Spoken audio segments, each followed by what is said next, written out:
Subscribe ਕਰੋ tractor fan channel ਨੂੰ, ਦੱਬੋ ਇਹ ਨੋਟੀਫਿਕੇਸ਼ਨ ਬੈਲ ਨੂੰ ਟਰੈਕਟਰਾਂ ਦੀਆਂ ਨਵੀਆਂ ਵੀਡੀਓਜ਼ ਦੇਖਣ ਲਈ।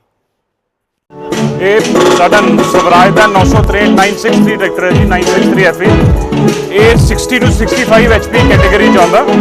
ਇਹਦੇ 'ਚ ਹਾਈ ਲੋ ਮੀਡੀਅਮ ਗੇਅਰਬਾਕਸ ਹੈ, ਜਿਹਨੂੰ ਆਪਾਂ ABC ਗੇਅਰਬਾਕਸ ਵੀ ਕਹਿੰਦੇ ਹਾਂ।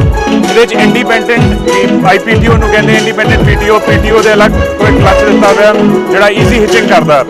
ਪਿੱਛੇ ਇਹਦੇ ਈਜ਼ੀ ਹਿਚਿੰਗ ਹੈ, ਇੱਕ ਬੰਦਾ ਇਕੱਲਾ ਟਰੋਲੀ ਨੂੰ ਆਪਣੇ ਆਪ ਜੋੜ ਤੇ ਲਾ ਸਕਦਾ, ਦੋ ਬੰਦੇ ਦੀ ਜ਼ਰੂਰਤ ਨਹੀਂ ਹੁੰਦੀ। ਉਹਦੇ ਪਿੱਛੇ ਜਿਹੜਾ ਉਹਦਾ ਫੀਚਰ ਦਿੱਤਾ ਹੋਇਆ ਇੰਡੀਪੈਂਡੈਂਟ PTO ਇਹਦੇ ਵਿੱਚ ਹਾਈ ਲੋ ਮੀਡੀਅਮ ਗੇਅਰਬਾਕਸ ਹੈ।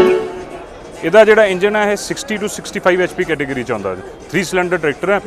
ਇਹਦੇ 'ਚ ਹੁਣ ਲੇਟੈਸਟ ਅਸੀਂ 4x4 ਵੀ ਲਾਂਚ ਕਰ ਰਹੇ ਹਾਂ, ਜਿਹੜਾ ਉੱਥੇ ਖੜਿਆ ਹੋਇਆ ਉਸ ਸਾਈਡ ਸੇ ਦੇਖ ਪਾਓਗੇ। 4x4 ਟਰੈਕਟਰ ਹੈ ਇਹ ਅਸੀਂ ਨੈਕਸਟ 4-5 ਦਿਨਾਂ 'ਚ ਲਾਂਚ ਕਰ ਦਾਂਗੇ। ਇਹਦੇ ਡਿਜੀਟਲ ਮੀਟਰਸ ਨੇ। ਬਾਕੀ ਜਿਹੜਾ ਇਹਦਾ ਫਰੰਟ ਬ੍ਰੈਕਟ ਹੈ, ਜਿਹਨੂੰ ਚੁੱਲ੍ਹਾ ਕਹਿੰਦੇ ਆ, ਉਹ 70 ਕਿਲੋ ਤੋਂ ਭਾਰੀ ਹੈ ਜੀ।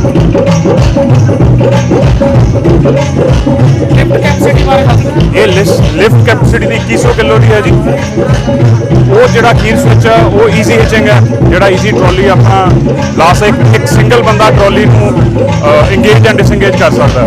ਇਹਦਾ 10 ਫੁੱਟਾ ਰੂਟਾਵੇਟਰ ਤੱਕ ਅਸੀਂ ਇਹਦੀ ਇਹਦੇ 'ਤੇ ਟੈਸਟਿੰਗ ਕੀਤੀ ਹੋਈ ਹੈ। ਡਬਲ ਡਿਸਟਰੀਬਿਊਟਰ ਹੈ, ਜਿਹਦੇ 'ਚ ਰਿਵਰਸ PTO ਹੈ। ਇਹ ਜਿਹੜਾ ਉੱਪਰ ਨੋਜ਼ਲ ਦਿਖ ਰਿਹਾ ਇਹ ਇੰਡੀਪੈਂਡੈਂਟ PTO ਕਹਿੰਦੇ ਇਹਨੂੰ, IPTO। ਜਦੋਂ ਆਪਾਂ PTO ਦੇ ਫੀਚਰਸ ਲੈਣੇ ਆ, ਸਾਨੂੰ ਕਲਚ ਦੀ ਜ਼ਰੂਰਤ ਨਹੀਂ ਪੈਂਦੀ, ਅਲੱਗ ਗੇਅਰ ਵਿੱਚ ਦੇ ਦਿੱਤਾ ਇੱਕ।